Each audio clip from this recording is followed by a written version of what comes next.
Um, well, that was a big-time basketball game, and I'm still catching my breath. I just want to start off by saying how much respect our program, how much respect, me personally, how we have that for Tom Izzo, Coach Izzo in this program. It's as good of an atmosphere as you're going to get. I thought our guys handled it incredibly well for, being on the road with a top 10 team, and they have a great group and they're tough and together. I think some of the experiences we've had, playing at Tennessee in the exhibition game, playing at Army, some of these other games, I thought that prepared us a little bit better. But credit our guys, because we took a lot of punches throughout the game, had to weather some foul trouble, had to weather some plays that I didn't think were characteristic, and a lot of it goes to the credit of Michigan State and their defense. They have as good of a defense as anybody. And so, but at the end of the day, I just thought the will from our guys to make one or two more plays. Cam, Isaiah down the stretch. I thought Nick and Dame made some big time plays throughout. And then Caleb, clutch shot, he hit on the wing, clutch finishes. I'm just really proud. This is a difficult place to play. And we'll 10 games in, we get a little bit of a pause. We'll learn, grow, and see how we can continue to get better. Because we don't want this to be, the peak of our season. We got a lot we want to play for still. John, yeah. What was the key for Cameron in the second half finding openings against there? Because they did such a good job sort of walling them out of the post in the first. Well, I think they had a great game plan, I thought, to begin with. They have size, and they were physical, and they did a great job protecting the paint. I thought we have to be better just getting him touches early, because he just makes life easier, and we're a little bit sped up. The way they play can make you be sped up, and it turned out to be a game, I had to call more. I don't want to do that as much, but we had to this game, and just making sure we're getting our guys in the right spots. And then I thought Cam just willed some drives. They had some good wall-ups. He scored over the top. And then I thought the play he made, the pass to Caleb, a lot of guys get that stolen from him. I think Fears was right there, just how strong he is with the ball. There's a big-time heads-up play. Right over here. John, I'm wondering about after Scott hits those couple threes, you guys switched to the zone a little bit. What did that do? What did you see that doing to Michigan State shooters at that point? Well, one, I think when Kohler hits 4 threes in the first half, it spooks you a little bit. That's not necessarily the strength of what they do.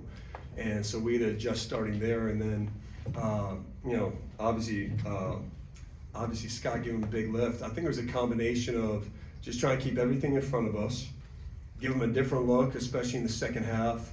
And then we had foul trouble. So you're trying to make sure to protect those guys. Pat, Cam, and Malik all had fouls. So just trying to protect those guys as well. And then once we got some stops and did a pretty good job, we just kept it going. Right there. Coach, you just mentioned the foul trouble that you had down low. What was your message kind of to those guys down the stretch as you tried to keep them in the game? You can't play Michigan State worrying about fouls. I think that's you can't play where you're being soft. And so we didn't want any silly ones like the reach-ins and all that, but for those guys, they still had to play. And that's part of our strength is we have 3. To me, Cam, Malik, and Pat, 3 of the best big guys in the country. Obviously Cam isn't a big with how he plays, but their size and the versatility we have. And so that's the first time we've had all of them in foul trouble. So we went small at one time. I didn't want to go small against these guys, but with Cam and Nick, you can do that. And you just have to continue to block out, be physical, and protect the basket. John, the first half, you mentioned Cam earlier, but I'm wondering if you got the sense that he wanted to maybe shake off that first half and start. I think he had 12 out of your first 14 in the second half. Did you get the sense that he wanted to sort of put that behind him? Or? For sure. I mean, there's no question. He's we challenge him and all that, but he's the hardest on himself. And part of it was we have to do a better job getting him touches, and then part of it is he has to find his impact on the game. And he still rebounded in the first half, but offensively he has to touch it, and we have to get good shots from it. And so down the stretch, we really did that. John, obviously there was always a lot of talk about Cameron, and you mentioned Caleb and Isaiah late, but Nick in the first half when you guys were kind of taking a lot of perimeter shots and he made his, and then Darren Harris coming in, Yes. sort of in a cameo role. Does it get overlooked sometimes when people look at Cameron's numbers, the depth that you guys have and have developed sometimes? I think both things can be true. I think what Cam is doing is incredible, and I think we have great depth and different guys stepping up. And Nick didn't even practice. In our last game, he sprained his ankle. He was in a lot of pain. So he's been living in the training room. Our medical team did an amazing job getting him back, ready to play today. And then, with the way they were playing us too, it seemed like they were willing to give that up. They weren't going to give, Cam just seeing, the wide open rim. And so that's important to have some guys that can knock down some shots. And Nick did that, Caleb. I still think our best shooting games are going to be ahead of us. I think once we start, there's 3 or 4 shots I think we can just, throughout the game, if we just have a little better shot selection, I think that percentage will go up. Hey, John, over here. So Yeah. their starting backcourt goes 0 for 15 from the floor. Yeah. Is that them shooting? Is that your defense? Is that a combination of both? Or I guess how would you evaluate that? Yeah, I mean, look, we can't take credit for them missing every shot. I mean, I thought our defense was good. We want to make life difficult for Fears as much as possible, not because of his scoring, but just because of how much he creates for them. But he still had 13 assists, so his impact, his imprint on the game was there for sure. And they've had different guys. That 5th spot has been a little bit, it's rotated for them a little bit. So even though Tang didn't score, he's dangerous. Scott came in and gave him that lift as well. So I think they have a team just like ours where different guys can come in and make an impact. Coach, just taking this past week and a half and reflecting on it, 3 top 25 wins in 3 very different environments. What did you learn about your team in these 9 days, and how big of a week is a week like this come March for you guys? Well, I think there's something to be said with figuring out a way to win. I think that really is a skill. And for our team, we're not playing a schedule where you're going to just get separation, and that's not the way it's going to be in March. ACC play. So for us, learning, especially down the stretch, we've done both. We've executed, which for a young team is important, and then we've had just the will just to get enough stops. And what an amazing experience for us these last 3 games. We're going to learn so much. I think our toughness will grow from it. I think for these guys, in each one, it's a neutral game, a home game, and a road game.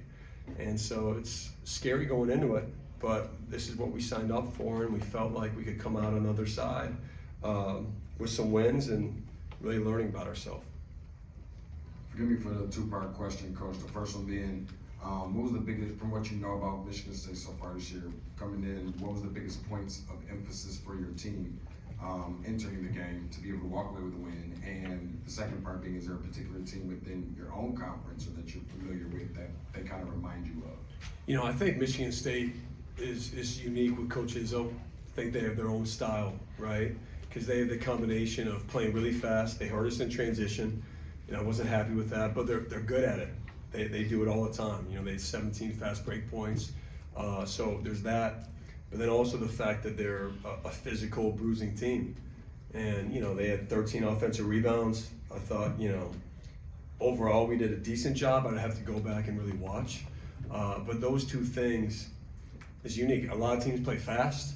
A lot of teams do that, but not a lot of teams play fast and have the physical presence of rebounding and attacking the paint. Okay, last one here. You don't think of a program like yours needing a confidence boost, but how tough is it to win a game here and the fact that you have? Does it give you the feeling that you can win a game anywhere? I think it does, and I've never experienced 10 games. It's really 12 games in my mind, because we learned a lot playing UCF and Tennessee in the exhibition games. But those 12 games, 7 Power 4 schools, only one of the games was at home. The rest were neutral or on the road. Even though our program has had a lot of great success, every team is new. So I think when you go through this and you realize, no, okay, we can win, while also understanding, I don't think we've played our best yet. I really don't. And that's on me and our staff to continue to bring that out.